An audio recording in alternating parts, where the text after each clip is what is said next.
Good evening, everyone, and welcome back to the channel with Antigonus Gaming. We are back with Metroid Prime, and we are in the Phendrana Drifts region, which is an icy region, of course. In the save room, we're getting a alert that says energy spike in the Phendrana region. It drifts over to the southeast, and it says in the Phendrana Canyon, there is an energy spike. So we're gonna have to figure out where that is.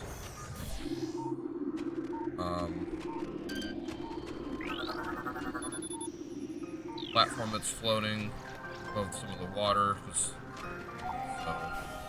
we're gonna have to jump up some platforms. Recording to logbook. By crystallite, territorial cold weather scavenger. The shell of the crystallite reflects beam weapons and can only be cracked by concussive blasts, so missiles. They hang upside down in ice caves during their larval stage. Moisture runs off its body and forms the hard ice shell, which the crystallite retains for the rest of the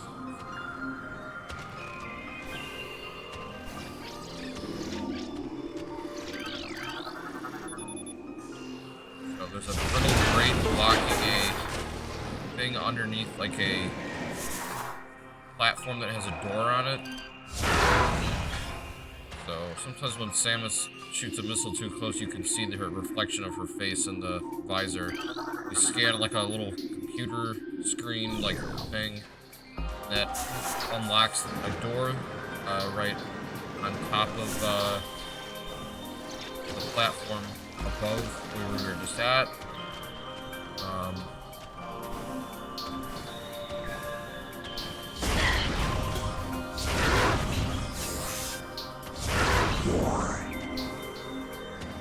Hop across the temple area. Now we're in like an icy tunnel. Another one of these. Scatter Bamu. Pulsing tendrils of energy extend from the creature's body. Like all Bamus, these creatures can only be harmed by electrical energy. Proximity of these weapons may result in electrical visor interference. It's possible to avoid engaging Scatter Bamus by rolling into the morph ball and slipping between the rotating. So unlike the other Bamus, which drop like little bombs, these ones just shoot out energy waves and get them. Go around them. You're now in the ice ruins east, so like this is like there were buildings. There's like ruined buildings here. We see baby Shigots. Ice shell protects vulnerable dorsal area. Oh, and this is a game as property of Nintendo, of course, Metroid Prime. Young Shigots grow a resilient shell of ice on their backs, which serves to protect a layer of vulnerable flesh. With this being their only weak point, baby Shigots will turn quickly in order to not allow predators the opportunity to strike their backs. Powerful hunters, they fire bursts of ultra cold gas at potential prey, then feast on their frozen victims. So they're like, they got two legs and a head that has like fangs, and they can like breathe ice, and they have an ice like shell on their back, and then when you destroy that, the interior of their flesh, which is like red, is exposed. There's like little spikes coming out of it, and that quickly takes them out. This room is like a U-shape, but there's multiple levels to it. So we got some boxes to destroy.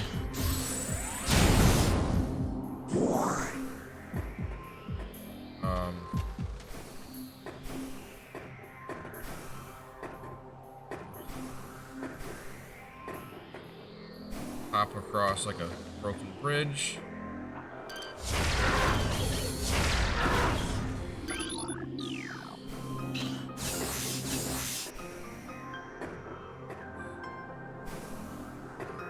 We're like walking across the ceilings of these broken buildings.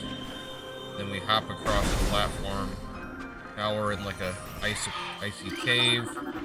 Recording to logbook. Ice burrower. Burrowers adapted to sub-freezing climates. A hardy life form, the ice burrower is adapted to the frigid climate of Phendrana. It spends most of its time tunneling through frozen soil, but occasionally. So it's basically the same thing as the burrower in the lava cave, but slightly different color, and it burrows around in snow instead of in a cave underground. They don't really do that. we come back out. We're now on the phendrana shore, but we're way up high on like the 3rd level. We got some of these bombus, the ones that drop the bombs on us, so we're just gonna avoid them as we walk throughout the area. Now we're in the Ice Ruins West. We're actually pretty close to the canyon now.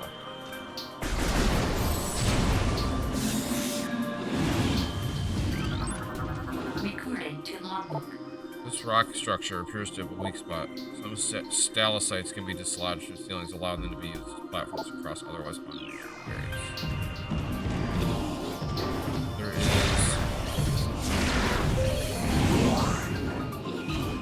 Chozo Lord. Actually, I don't think I can get to it.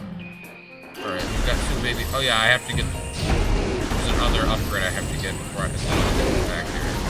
We got a couple baby Shigas, gotta take them out. If they hit me with their ice breath, they'll freeze her visor and then get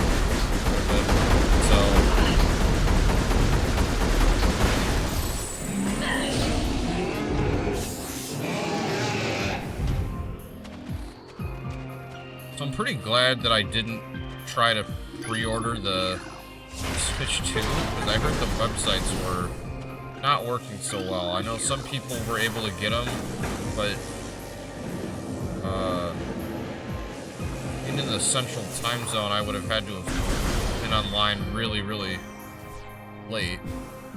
Not quite as late as the people in the east, but alright, we're in the Chozo Canyon. We got a Chozo lore here.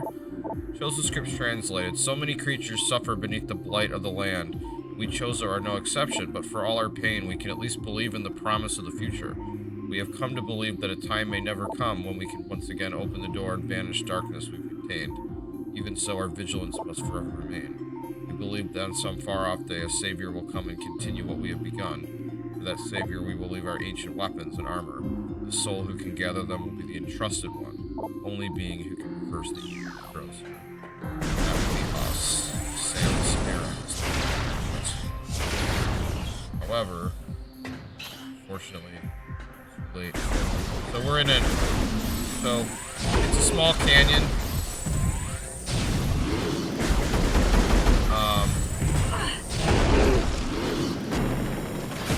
So I got a cat B to.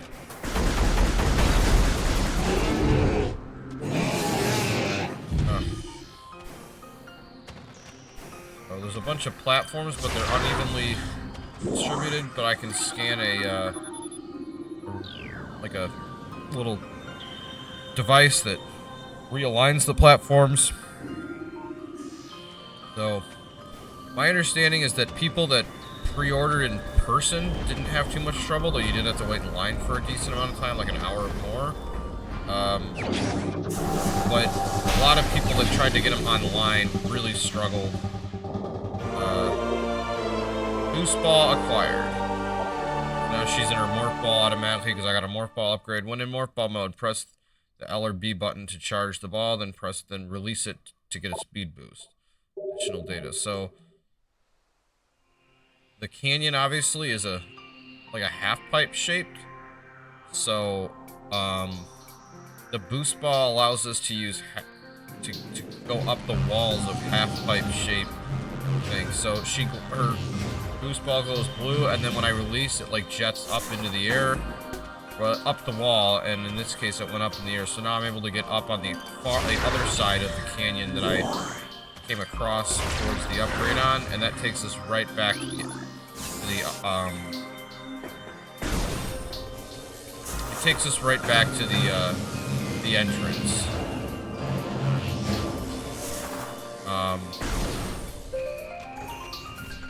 It's really actually all we can do in this region for now. We'll be coming back very shortly, but there's an upgrade that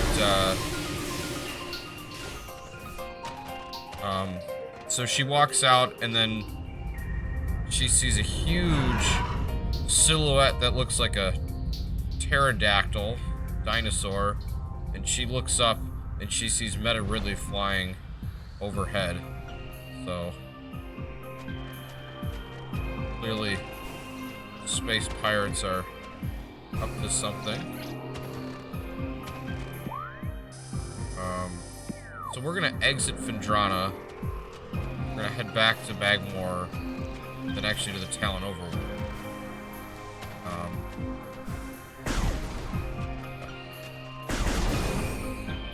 Yeah, so just, I've said it on previous videos, I'm just gonna get mine once the initial surge dies down. I mean, if tariffs kick in and I have to pay more, that's the price I have to pay for not stressing about it.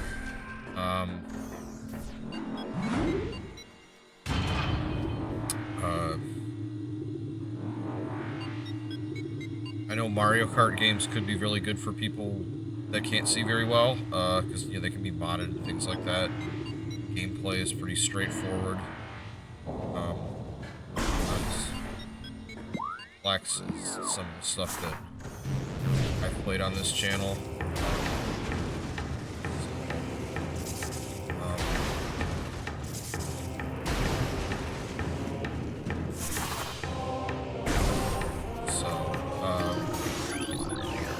Back in Bagmore.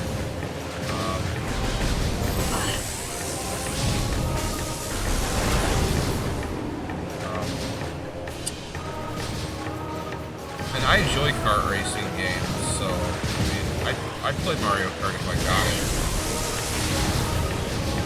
It's not top priority for me.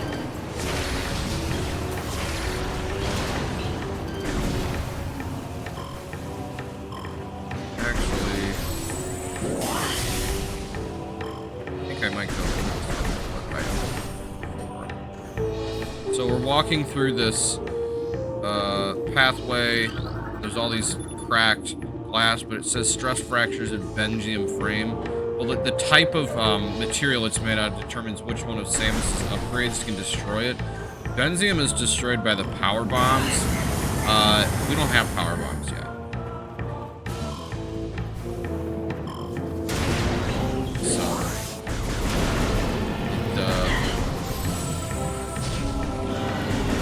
Not much help.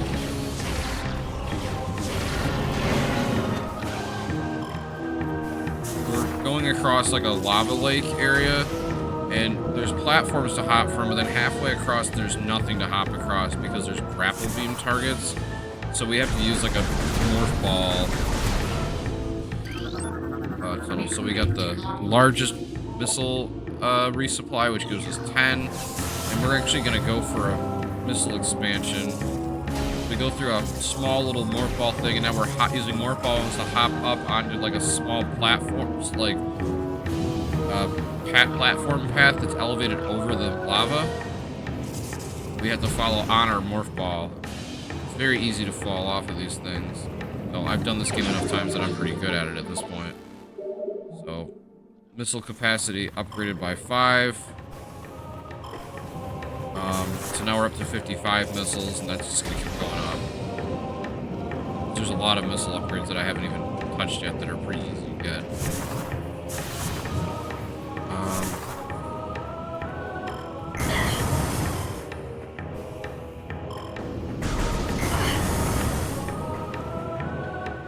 So we've got a Bagmore. It's gonna bring fire at us, so we're gonna hit it with 2 of the charge beams.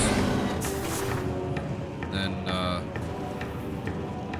follow through like a morph ball funnel or bridge over some magma that goes in like a U shape. And then now we are to the Talon Overworld West. So we're gonna go up an elevator, and this will take us to a different part of the Talon Overworld, not the place that we came in through when we went to the Chozo ruins.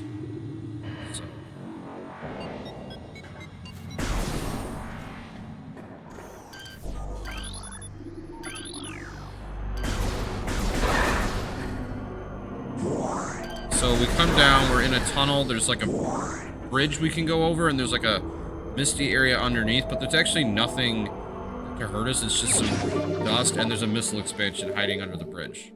So we can just grab that, nice and easy. We walk and we're in this huge cylindrical room called the Root Cave. A bunch of the beetles show up. Take them out easily enough. This is, you know, just like the other Talon overworld. This is like a very foresty room, rock and trees. You know, there's like dirt in the bottom. The bridge, you know, there's like bridges that we can, ramps we can walk up that are literally like trees.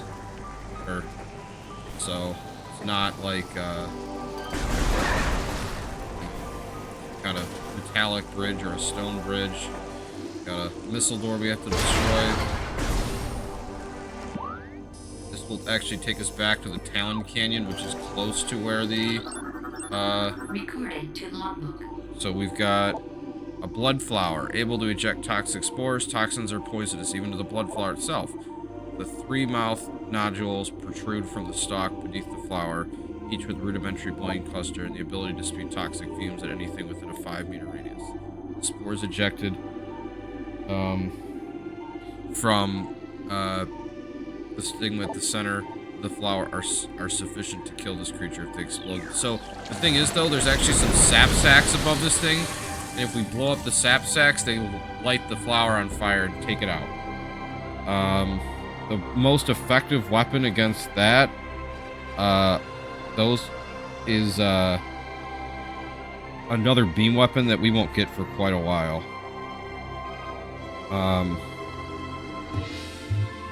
So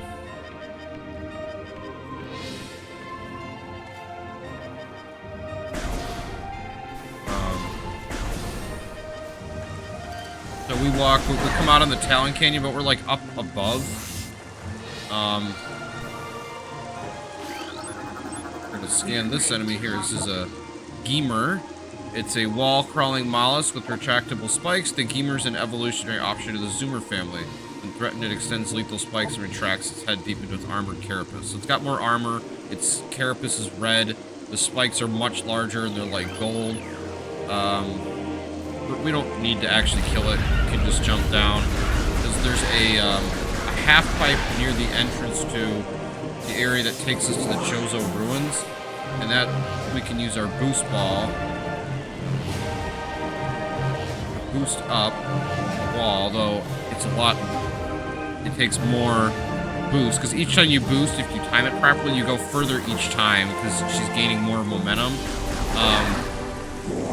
And so that takes us up to a secret area, and we roll through a tunnel, and there's some rock we have to blow up with morph ball bombs as we go through. And then that takes us to a small tunnel called the Gully, which takes us actually back to the landing site. But we come out on a ledge overlooking Samus's ship that we can't get to from anywhere else. We have to hop across 2 gaps, and then we walk into the alcove, which is a small little cave, and this has another upgrade in it, which is the space jump boots, which lets Samus double jump.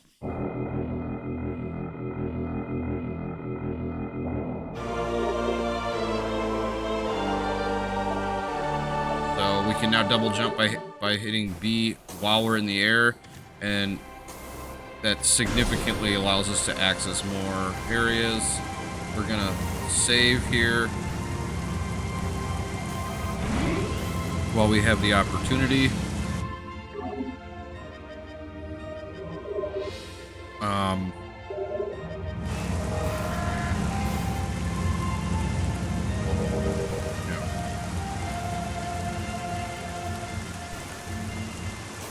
Yeah, and there's a lot of really good stuff coming out for Switch 2. So most of the stock that they've got is the Mario Kart World Bundle, which just shows how they're really trying to encourage people to buy that, because I think Mario Kart is just so... We're actually visiting a new area, the temple. We haven't visited that yet because we didn't have missiles at the time. We've got seedlings, plant-based ground feeder, dorsal spines injected for self-defense. So they got like a weird blue-green looking kind of body, and like a thing that And they stick to the ceiling, they shoot out spikes. Pretty basic weak enemy. Walk right through. Now we've got like a more technological looking hallway. We're in the impact crater, which is like this huge sealed like rock formation that's attached to a temple.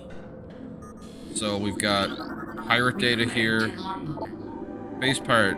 Field team reports are in on age structure of alien design built on the surface of Talon 4. Studies show this structure projects a containment field. The field bars access to a prime source of energy within the deep crater. Science team believes the field is powered by a number of strange Chozo artifacts. We have found some of these relics and studies on them have begun. This field could hinder future energy production operations on Talon 4. We must dismantle it as soon as possible. This means the destruction of the Chozo artifacts. The space pirates don't really care about destroying ancient artifacts because they're more interested in world domination. And so their opinion is if we can use this stuff, we'll use it. If we have to destroy it to get what we want, we'll destroy it. So the window overlooking the temple actually looks like Samus's ship. Samus's visor in the front of her ship, which, you know, is just kind of an Easter egg, I think, on purpose. A new Chozo lore entry has been downloaded to your logbook. Chozo script translated. Throughout our living nightmare as we battle with this unyielding darkness, we Chozo see a light. This light grows with promise, chasing the shadows cast by the great poison, purifying that which has grown toxic. It is strange, though. At times it looks to our eyes as the light coalesces into the figure of a woman. Burning brightly, the luminescence descends from the space and then retreats back into the infinite blackness from which it came. When this prophecy comes to pass, when the light recedes, the Chozo's long vigilance of containment will finally come to pass. So they're seeing visions of Samus arriving on the planet, and they're just hoping that they survive long enough to meet her. Chozo script trend. This containment of the great poison, the task has fallen to the Chozo, and we will not flee from our duty. Even as we suffer with the land and its creatures, we will pour our will into the 12, the artifacts from which the lock that holds this great evil at bay in the depths of the planet. This lock must stand up to all who might come to assault it. To preserve the power of the seal and to protect it from those who would meddle for their own designs, we will spread the artifacts across the land, hiding them from prying eyes. The lock must never open until the day comes when this disaster can finally be put right. So then we walk down like a ramp to the artifact, the actual like area where the seal is. There's a totem with all these bird heads on it. And then there's it's held up by 4 legs, and then underneath the legs there's like a circle area. There's an artifact which is like there's like 2 circles, one inside of the other. Some of them have like spokes. Some parts of it have spokes, and it's broken up into 12 parts between the 2. And whichever artifact you're getting, that part will be lit up orange. All the others will be like a lightish blue. This is the Artifact of Truth, the first of the 12. Scan the totems here for clues on locations of the remaining artifacts. Together, the artifacts will open a path to the center of the impact crater.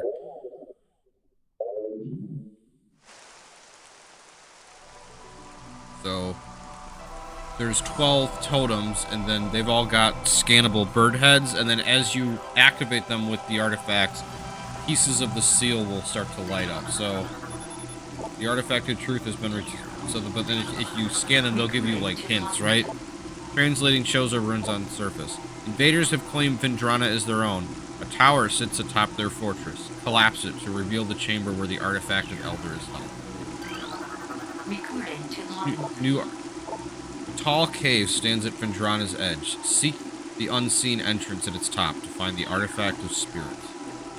Not all of them are turned on yet. Translating Chozo runes on totems. In one of Talon's far corners, a grove of life lies. Reveal the pillar beneath the waves to find the Artifact of Chozo.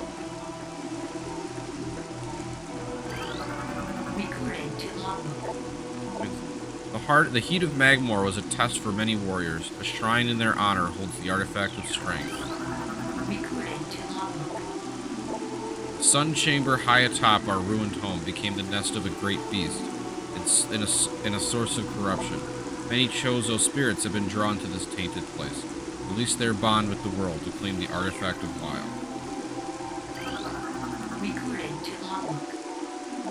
Within the ruins of our home, we honor our fallen elders in a great hall. The chamber beneath the statue holds the artifact. Recording to logbook. There's a tower within the ruins where the light always shines. Move through the waters there to find the artifact of life. I think that's all the clues they give you at the beginning. Yeah. So we haven't even visited the final area yet. Other than this one.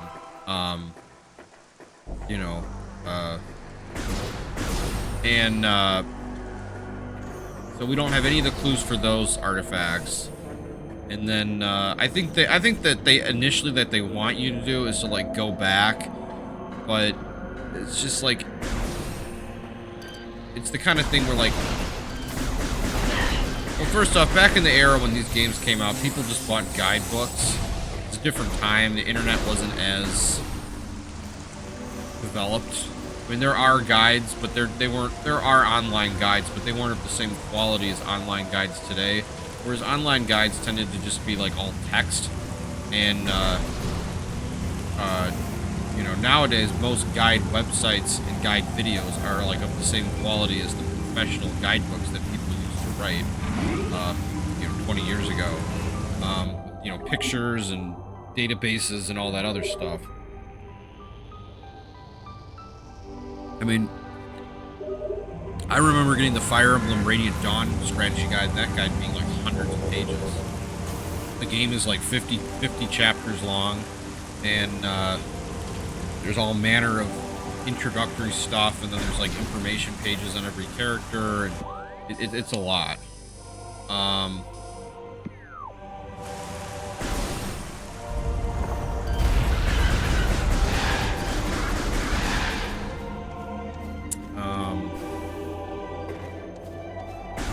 I'm actually going to go to the Chozo Ruins, I think. I can get a missile I can get a couple of missile expansions.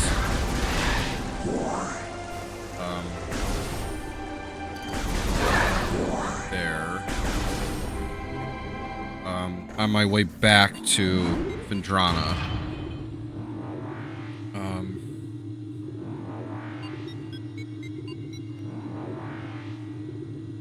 She's looking around.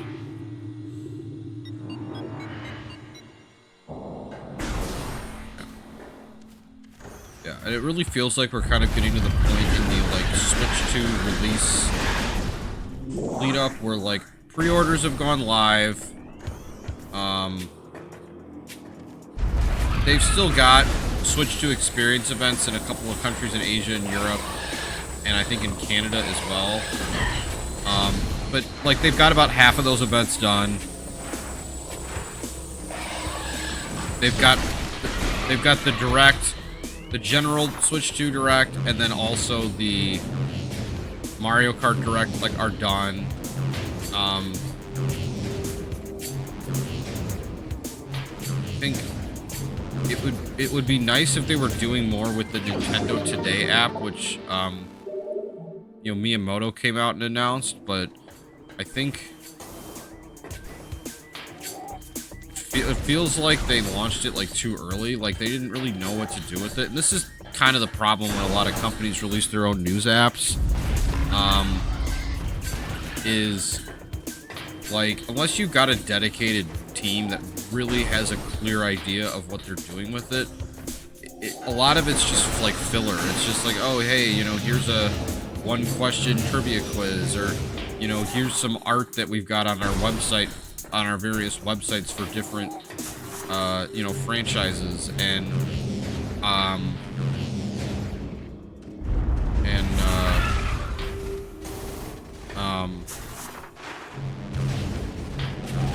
while that stuff's cool, it's just like, okay, but I could find this on Google, and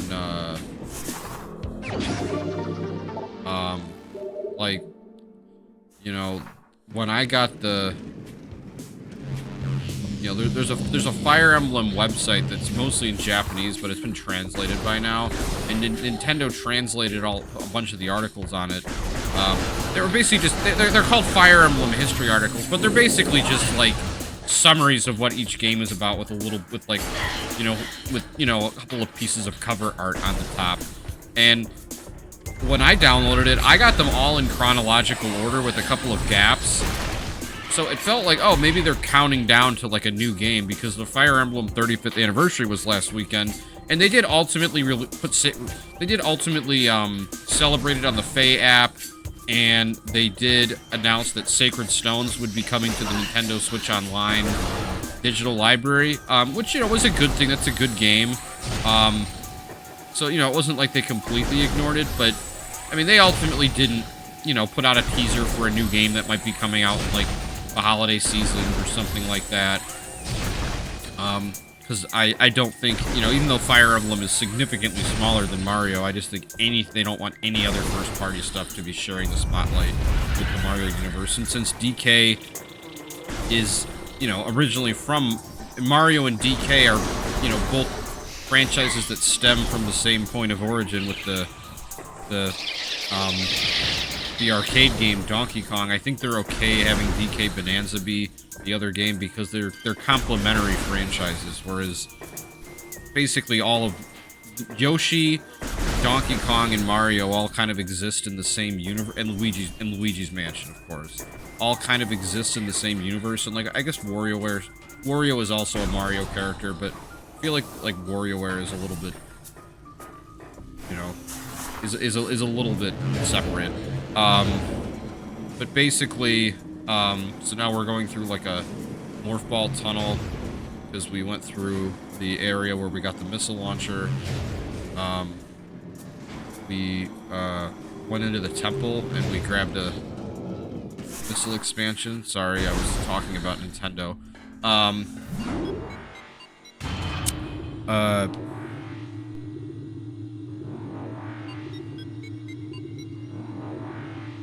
But they're kind of at the point now where, like, I don't know, there's not a lot to say. I mean, I could gripe about how bad I've heard the pre-orders are, but I kind of already covered that, and I feel like there's a lot of other YouTubers that have, covered that, who actually went and tried to pre-order things. And a lot of people did get them, they just said it was a miserable experience. Nintendo said in advance, now one of the things Nintendo said was that they're already trying to ramp up production beyond what they did because they're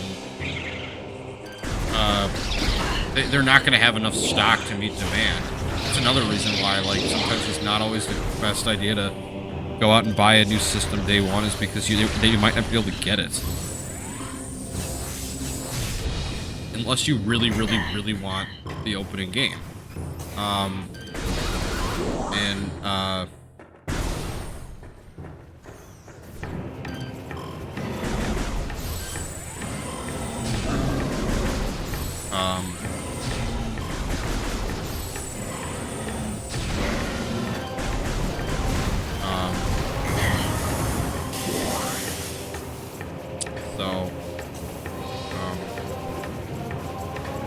I expect a lot of their third-party stuff that they've talked about probably start being released. Some of it's going to be released day one. A lot of, and then I would expect probably there'll be a couple of releases in the middle of the summer, along with Donkey Kong in July, and then they'll release. But the big ones they're going to save for the holiday season, because the holiday season is really where.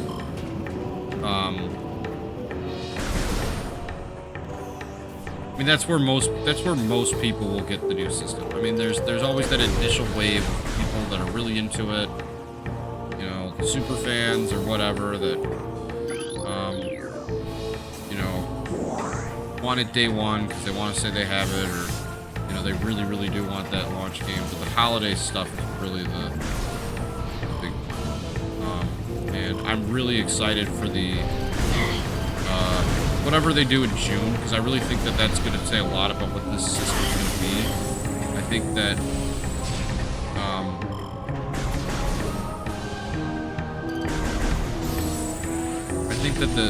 the direct, the hardware direct is important because it's kind of telling you what the hardware is, and then they spend a lot of time with third parties because Nintendo hasn't really been in the third party scene in a very long time, and in a serious way. The GameCube had some stuff. Okay, so we're back in the Magmore workstation.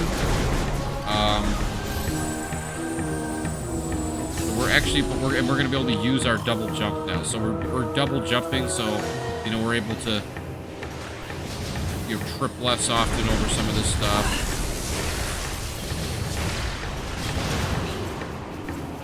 We're able to jump over, clear over enemies, things like that. That's always nice.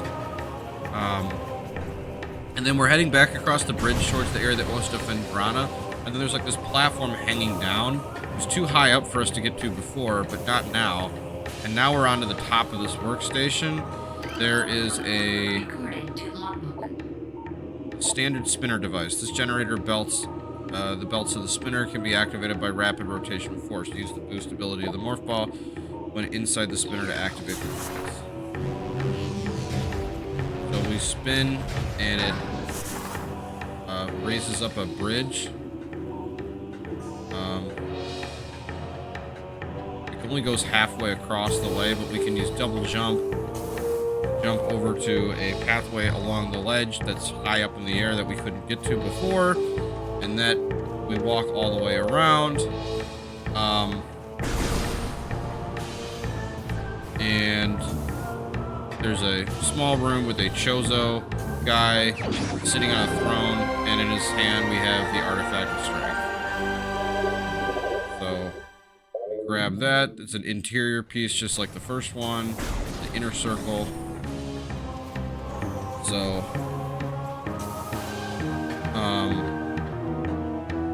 yeah, I'm really intrigued. I mean, I think the fact that they're overwhelmed with pre-orders means that the system is unlikely to be a Wii U situation where the initial launch is really, really spectacular, and then it doesn't do quite as well as people hoped during the holidays, but it's still decent, and then after the holidays it just falls apart. And the criticism of the Wii U was that it didn't have enough games. That it didn't really...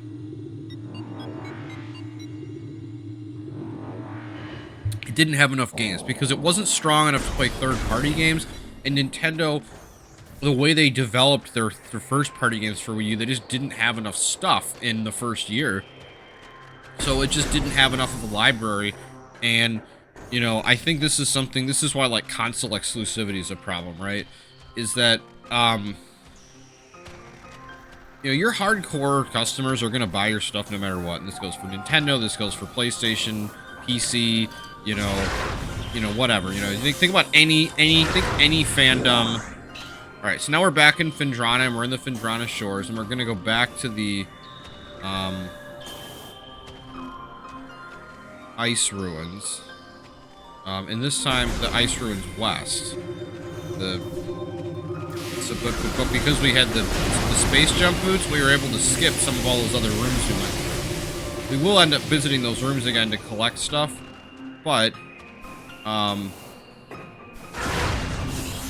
yeah, so we can double jump. There's another Chozo lore here in a building. We'll scan that. Chozo script translated. As the great poison reaches ever further into the planet, we Chozo begin to feel the gnawing of despair. Before it is too late, we now make our last stand. We have begun to build a temple to contain this darkness. At its heart, we will place a cipher, a mystical lock, powered by the 12 artifacts and filled with as much power as we Chozo can harness. We wonder, though, even when we are done, will it be too late? And will the power of the temple and the cipher itself prove strong enough to hold back the poisonous tide that even now swells within the ground, threatening all life? Is that when something comes out, you have that initial rush of marketing, right? That usually if a company puts a game out on time or a product on time and they really, really do want it to sell, they'll invest a lot of money for a few months to market it. You know, maybe you'll have commercials, various things like that. But,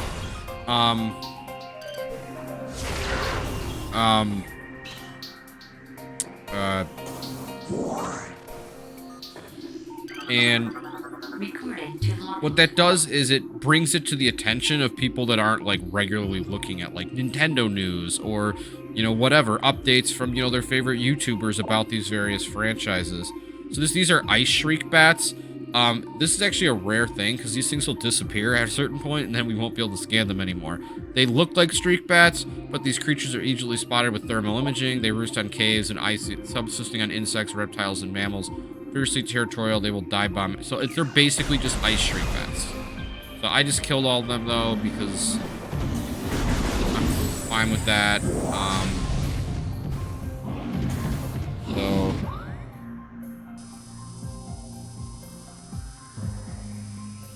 actually, I might be in the wrong place. Yep. I need to go somewhere else. I need to come back here later. But I'm glad I got that scan in so I didn't forget to do it. Because missing those can cost you the 100%.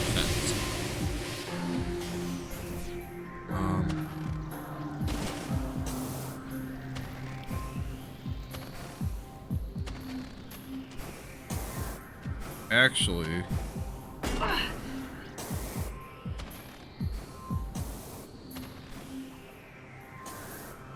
I want to hop across these platforms, and there's this huge temple with like pillars and stuff in front of it. I'm going to go into. Takes us into a tunnel. We got some of these electrical Wamus. And we walk in, and we're in a huge stone temple. There's like statues of Chozos. There's frozen waterfalls. Obviously, enemies now live inside these temples.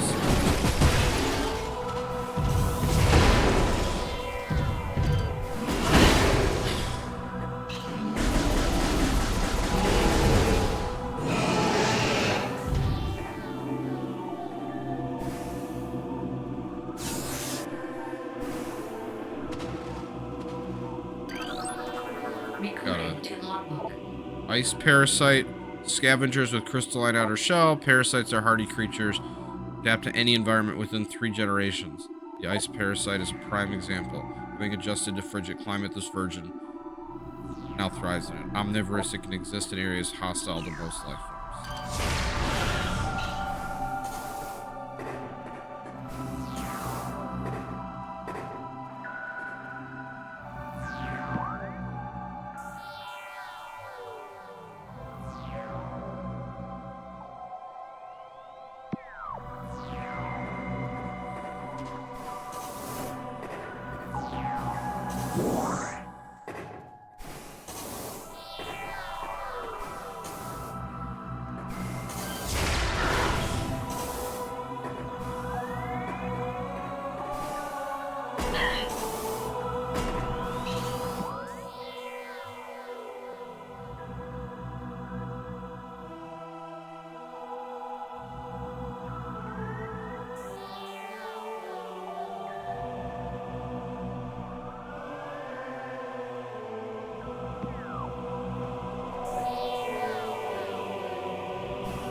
Alright, so now we've hopped up a bunch of platforms to the top. We're now at the source of the waterfall. There's a huge Chozo statue with like wings, and it's all frozen. Putting the water into a thing, and then there's a door we can go to, but it's blocked by like a barrier that we can see through. And there's 4 Chozo statues. This is a statue depicting a Chozo shaman. Several stress factors can be seen. Brimstone. And when we scan the other ones, it says the statue's flawless. So we know that we can blow the one that says there's stress fracture. We can blow that one up. There's a morph ball bomb hop into a little area, and there's a morph ball slot we can turn on, and that removes the gate blocking the door. So we can enter here, and there's like a morph ball tunnel with some puzzles, so we have to like blow up some these metal boxes, and then we go down to a lower level, and we can use that to blow up some bricks, which drops a pillar that opens up another way for us.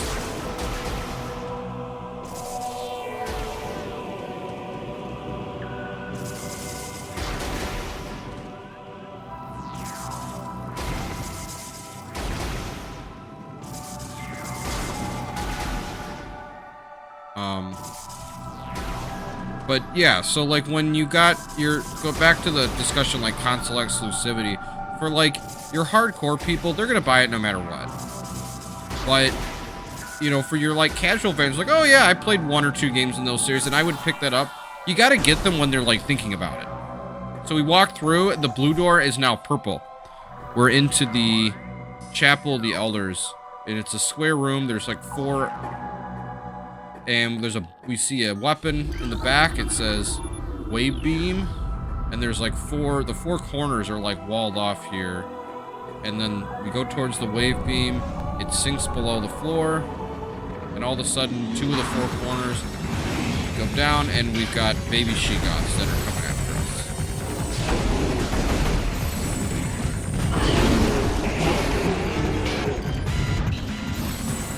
As soon as we take one out, another one comes down. Now all 4 corners are revealed because we killed the first 2 baby she-goths.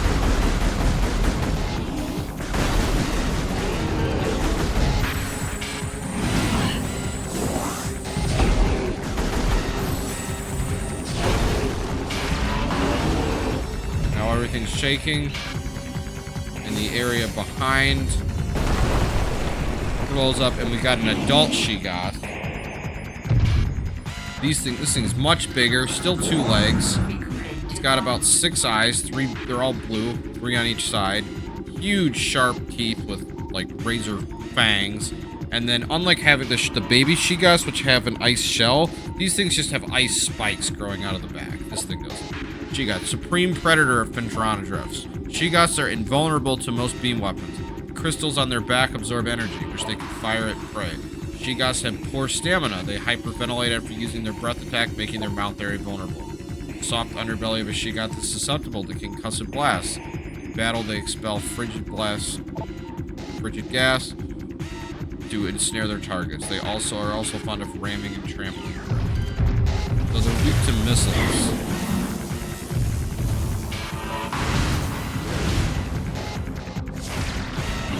And I gotta hit the sides of its head after it attacks.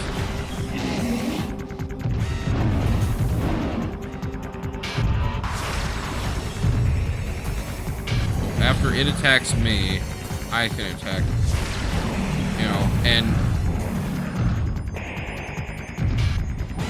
like Final Fantasy VII Rebirth was another game that like didn't meet initial expectations, in part because a lot of people never upgraded from PS4.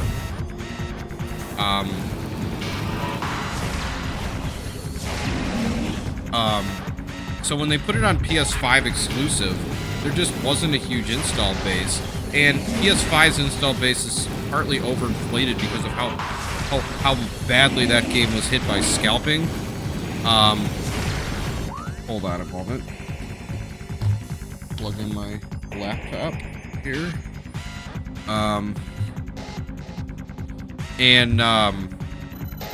So even though the sales numbers hit a certain number, they weren't getting the game sales because some people would own, you know, scalpers would own all these PS5s and they just couldn't sell them. They wanted too much for them when they had the chance to sell them, and then when the supply chain crisis abated and people were able to get PS5, they were no longer able to sell it for a scalping above market rate because people could just buy them for the market rate. You know, and I think the PC version of Rebirth has actually done decently well, but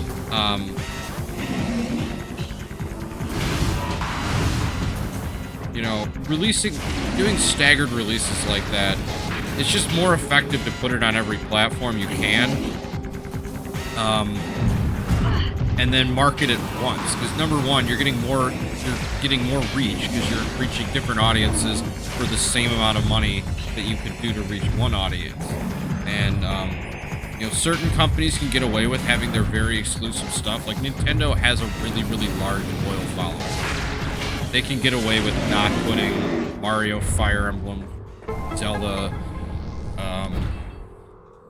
Kirby, etc., you know, Yoshi, onto other platforms They know people will buy their hardware. At this point, the Switch kind of really, you know, it's looking like 3 of their last 4 systems are all going to do really well. We did really well. We got the Wave Beam. Wii U was a disaster. Well, I guess 3DS did decently well after they lowered the price, and that was actually kind of what people were holding on to when we got the Wave Beam now. So when the Wave Beam opens up, her beam cannon gets a little wider, and we see like these purple electrical currents running through it. And the Wave Beam shoots out 3 little beams of electricity in like a little triangle, like, and they hit in like a triangle pattern.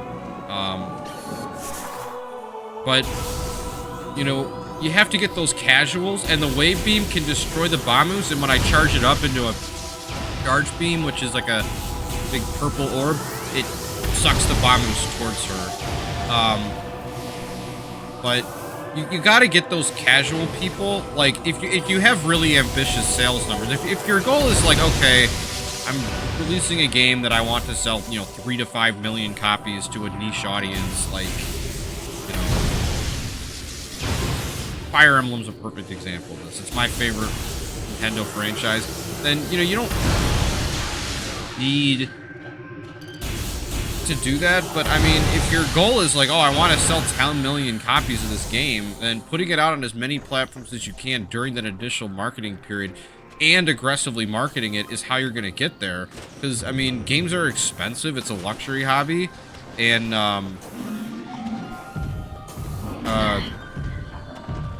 you know, most people don't have the money with the way prices are these days to just buy like 3 games a month. I mean, some people do. Or 3 AAA games a month, by the way. If you're buying like, you know, if you're buying games on sale, or you're buying smaller games, or like, you know, sometimes you can get like a remastered collection. Like Langrisser did a duology of their first 2 games for like $50. That came out a few years ago, and so that's like 2 games for $50. I mean, they're older games, so you're not going to get the amount of hours out of them unless you want to do all the really hard content that takes a long time to unlock, which, you know, for an old game, probably not worth it. You know, I think most people just, you know, Lang is like a strategy game that has like a branching story, and so I think most people probably just did like 1 or 2 routes in each game, and that was it. It was fine. Alright, so now we're back in the Ice Ruins West, and there is a Wave Beam door for us to go through.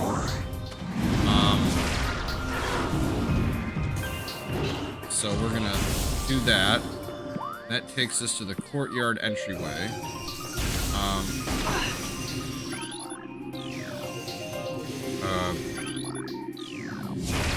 Scarabs, they're not ice scarabs.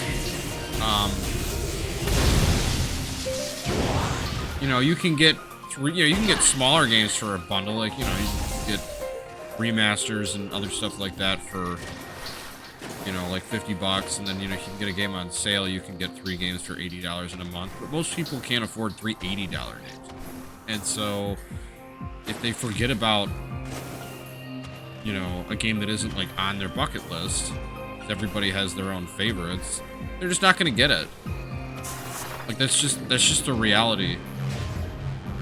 So we do one of these boost ball things that spins, and it opens up some lids for what look like drain pipes, like all the way at the top of this courtyard. So there's shallow water, there's a big platform, elevated platforms in the middle, and on the left and on the right. And then there's a couple different ways to get up there. One is the spider ball tracks, which we can't use yet. And then we've got some platforms we can just hop up.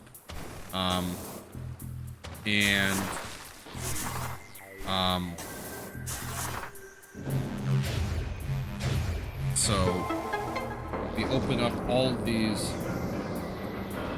big, looks like fountains, and then a morph ball slot opens up on the second level of this room. There's 3 levels. So we came in on the first level. And then that causes the water to pour in, which will cause some of the platforms to rise up.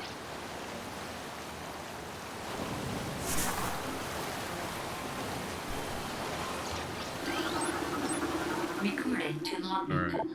Flicker bat. Scavenger with optical camouflage. Renders it invisible in the naked eye. Flicker bats are deceptive creatures. The only way to track them reliably is with X-ray imaging. They fly ceaselessly, hunting insects and other small prey that float on their air currents. Flicker bats tend to fly in cyclical hunting patterns using primitive sonar. So we can only see them because they use like this sonar stuff.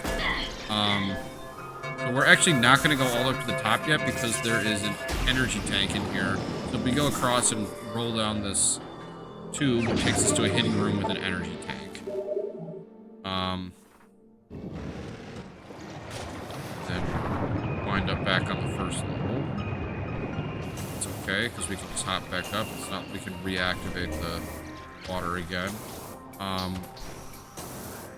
But you gotta get the, you know, if you got ambitious sales, you gotta get the people that aren't gonna pay attention very long right away. And I think that's why, like, Xbox is gonna be on Nintendo Switch. I'm interested. I've never been an Xbox guy, but I mean, that's big. Because if you're someone who, like, because what that means is that, you might not have to buy 2 systems anymore. You know, in the old, you know, traditionally, you know, you gotta buy multiple pieces of hardware to get all the exclusives. It feels like the console wars are kind of coming to an end. That was such a big thing for so long. You know, and every company kind of had their time, you know, winning or not winning, you know.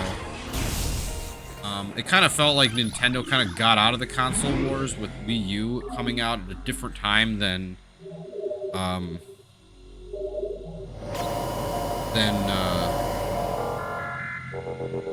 the PS4 or whatever it was. And so they kind of just started charting their own path. So right now we're on the top here, so we're almost done.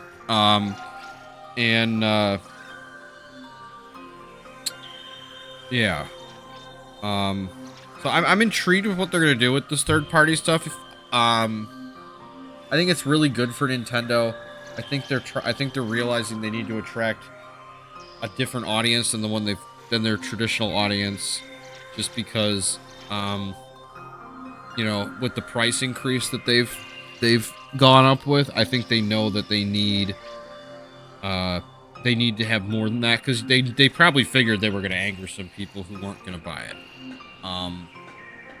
But because there's so much potential in other areas, those people are going to be vastly outnumbered by new customers that want the Switch 2, or, you know, most people that were going to buy it anyway, or whatever. So,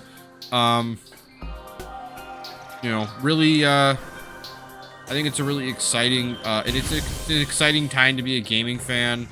If you were a Nintendo fan, the last year was kind of not that great. You had a lot of, you know, you had a Mario and Luigi game. You had a Paper Mario 2 remake was cool, but I mean, that wasn't like, you know, super special. That was nice because Thousand Year Door is a, you know, like Path of Radiance. It's like one of these GameCube games that's just really hard to get,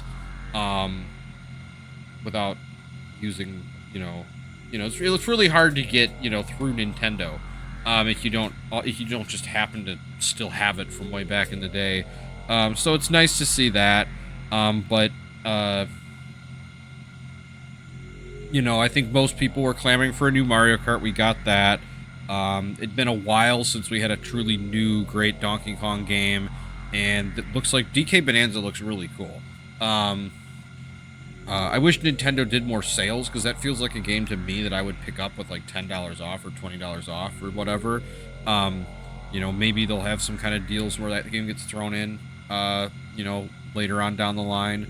It feels like a game that could wind up in some kind of a, you know, a voucher deal with Nintendo. So they've done that before, where it's kind of like a, you know, buy a voucher for a certain amount of money and you get you know, 2 games for the price of like 1.5. It's kind of the closest they ever really get to a sale. They did that with Advance Wars and Zelda Tears of the Kingdom. I think they kind of knew Advance Wars was going to fail, so they put it on the voucher, and they were offering it as a pack, like basically a throw-in for a little bit of extra money for Tears of the Kingdom fans. And a lot of people did get it, but like a lot of people didn't play it. And you know, Nintendo has that data too.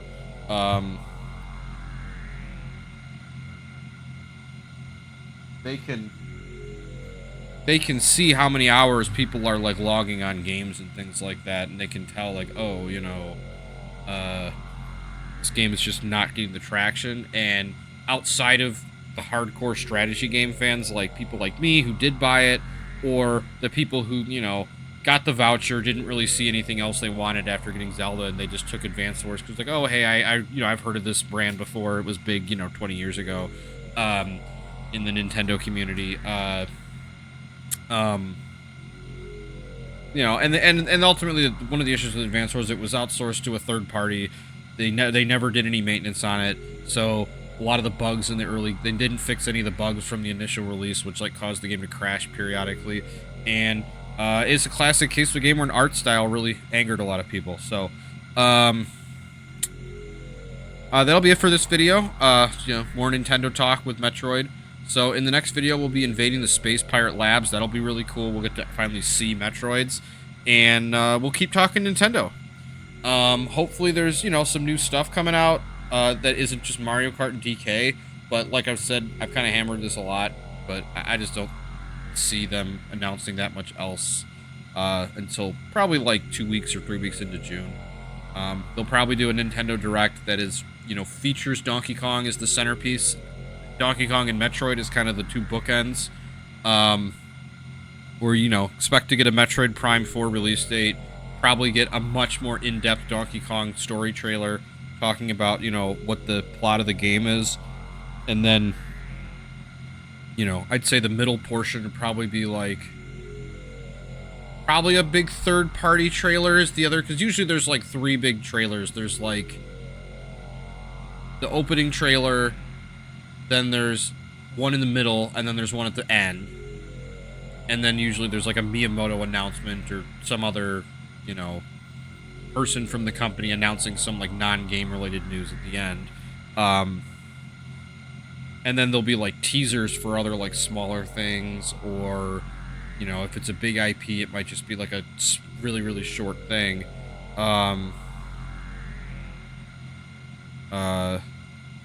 So I expect that to happen like later in June. But for now, I think just Mario Kart and, you know, counting down, figuring it out. So they're going to have third-party stuff. The Elder Scrolls 4 Oblivion got remade, and that got re-released. That didn't even have like a, that didn't even have like a ramp up. Like they just announced it, and I think it was out like the next day. So, I know that excited a lot of people because Oblivion was kind of like the first really modern Elder Scrolls game. You know, Morrowind, there's older people that really played Morrowind, but Morrowind has a lot of issues with not really like telling you where to go and a lot of other stuff. You know, I think Oblivion is kind of like with Bethesda, one of the, you know, it was a major game, and yeah. So I'll probably talk more about some of that stuff in the next Talking Nintendo with Metroid or other smaller Nintendo games video. But for now, that'll be all. Thank you so much. We'll be playing more Metroid, talking more Nintendo, more gaming history, etc. And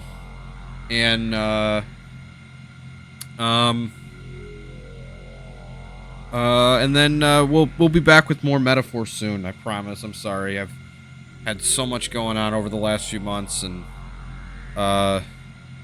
you know, Metaphor is a very deep and intense game, and I want to have the right mindset when I talk about it, because you know, it is very political, and I want to make sure I'm framing that in the right way.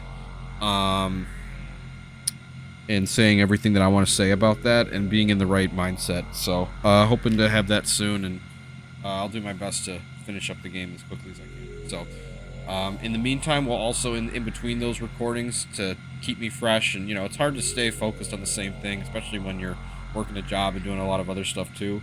I'll be doing some of these other videos in between, so just kind of keep myself sharp and all that. So thank you so much. Have a wonderful day, and we'll be back with more Metroid Prime, Metaphor, and gaming talk very soon. Thank you so much, and have a wonderful rest of your day.